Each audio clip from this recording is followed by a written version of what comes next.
This video is for a certain type of person, a certain type of thinking they adhere to. And that if you found the video, keep your mind open to the ideas, and some of the ideas might emerge from other ideas I have, but unfortunately, I can't fit all the ideas into one video. And today specifically, I apologize if my voice sounds weird, um, but let's get into it. Today, we're going to get into the archonic nature of reality. So, what are archons? Well, archons are brought up as a concept, especially in Gnosticism, under the Demiurge. And, you know, without being too one on one accurate with it, I'm just going to give a rough laydown about it. So, so archons are essentially an extension of a higher being that has to maintain order within a reality. And usually, when thinkers of that type that use those ideas and they look for manifestations in reality that like show archons, it tends to reveal itself as like like the cabal or like the politicians or the rich people or yada yada yada. This is where it gets into like conspiracy theory area, and usually how it goes in discussion with that type of stuff. Um, it's usually said under the lens that uh, the people who are part of the archonic structure are aware of it, and they do satanic shit and whatever. You get my point. You get my point. But this is where I have a different interpretation of archonic structure. So I believe everything that manifests into reality, a thing that happens, anything that happens was meant to happen. Now, reality also remains in a sense of continuity for itself. If the events of now dissolved itself and into chaos, couldn't experience later. In my metaphysical model, it says it doesn't happen. That there's basically this quantum nature of reality that preserves itself. How can I relate this? Relate this to the quantum immortality concept that basically you only experience sane transitions. So any transition of state that is logical for you to experience, and I take it a step further and saying, well, the universe knows the entropy of it, right? It would retro causality go back and change everything if the path it's on doesn't make sense. And because you're inside of physical reality in which could bend that way, you don't perceive it bending that way if it even did, because you only experience which is continuous.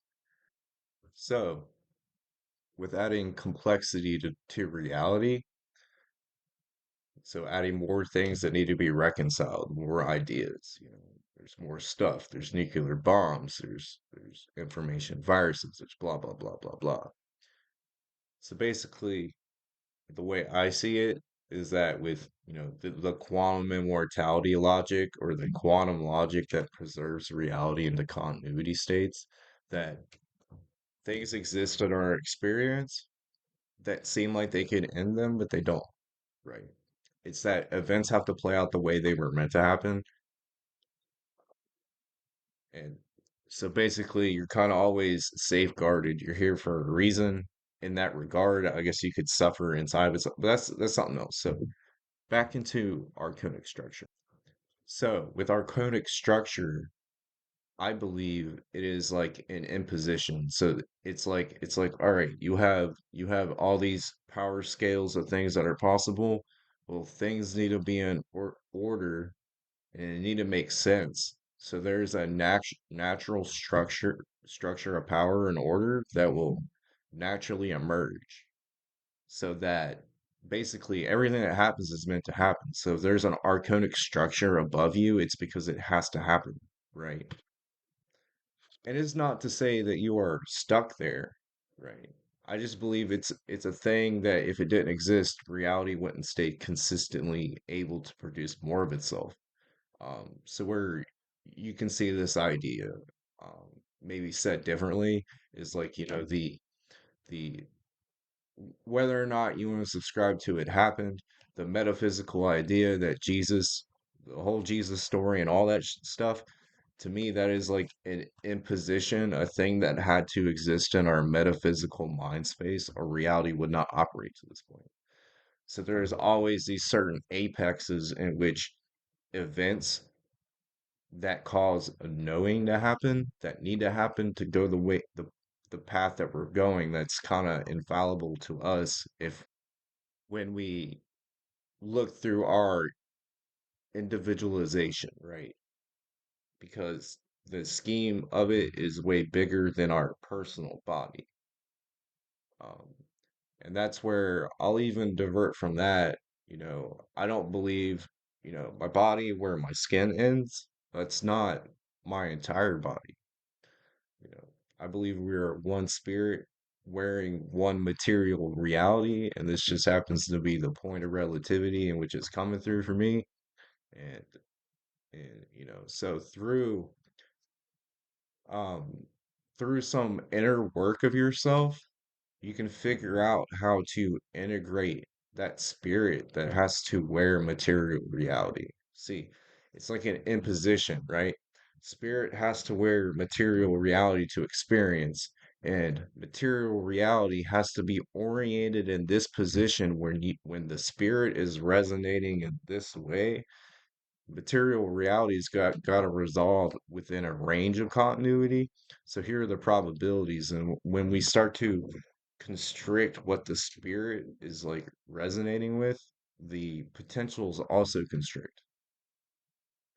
So that any archonic nature, the fucking government, blah blah blah blah blah blah blah, anything you can imagine, technically, in my model, that's a projection from your inner state of yourself, and like things that are needing to be reconciled. You might have deep desires that are true to your soul, that you have to go to these places. Like your soul knows you have to go to those places, and material reality is giving you the situations in which emerge that path. So it's like, oh, your inner core is asking for things. It's coming out filtered through your flawed self. Your flawed self is like, has the option, because material happenings will happen to it, and it's kind of like a test to see what is true. What is actually true when you get presented these situations, and when you use your ability to shift your focus, your free will, to steer your flawed body, what are you deciding to focus on? So that everything that happens to you, micro and macro, are there for a reason to nudge you in a direction, or to even know if that is truly the direction to nudge you in. That the universe is trying to test the entropy of what you're asking for all the time. Because if you're asking, for example, to have the ability to like do some high level magic that would like fundamentally like, think about if you got permissions to do like anything, like if it, okay, simpler terms, if this is a simulation like a video game and someone gave you admin permissions, what is the entropy of your ability to do that, right? Would you actually use it for the health of itself, or does it end up into some bastardization in which you destroy the whole point in which the simulation worked? You're wrecking buildings, deleting players, blah blah blah blah blah blah blah. So basically, the universe is always trying to calculate a path that makes sense and continuities. So the way to pivot is to adjust your focus on different reasonings in which why you do things, the relationships with things, how you're posturing the relationships of things, and how you're seeing them is how you're making all of reality generate. So when you're when you see these archonic structures, they're just structures that have to exist because there's no other metaphysical framework in your awareness that would align power at that scale for having it. And I'm not saying that it's all lost. No, it's just, you know, if you're saying everything happens for a reason and you're doing all this inner work and you see bad shit with reality, basically it's one, it's one, a test for yourself, like some information you're supposed to see.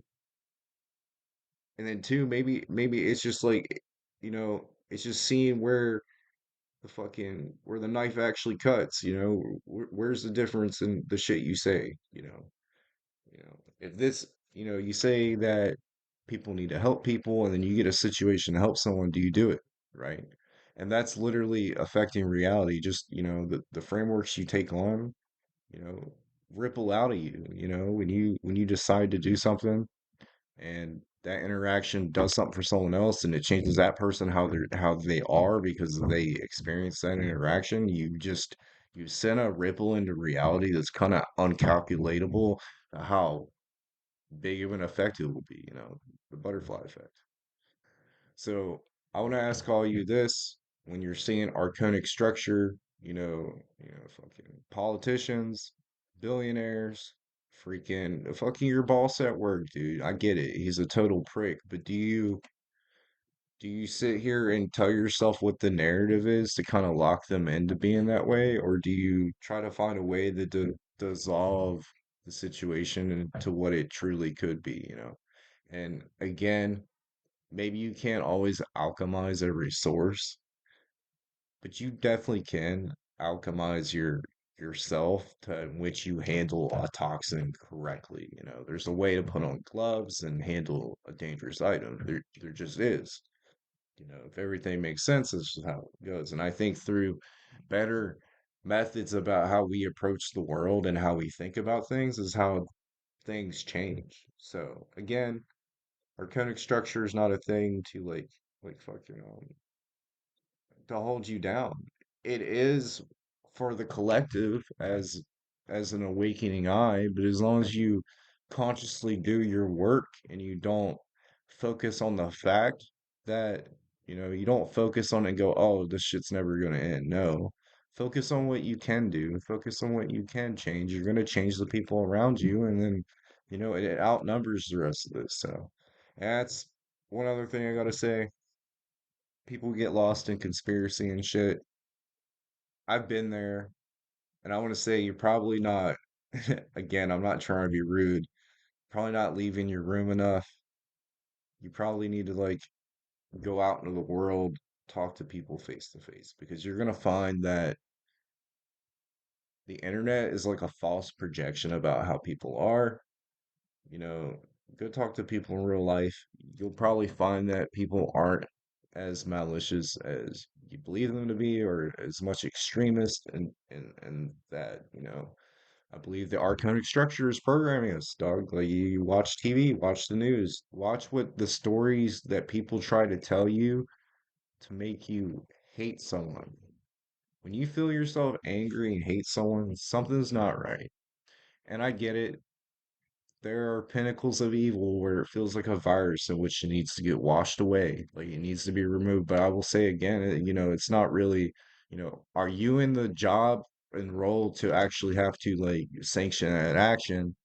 Again, I doubt anyone here is a fucking executioner or someone part of the judicial process in which they have to choose that. So you shouldn't even worry about it.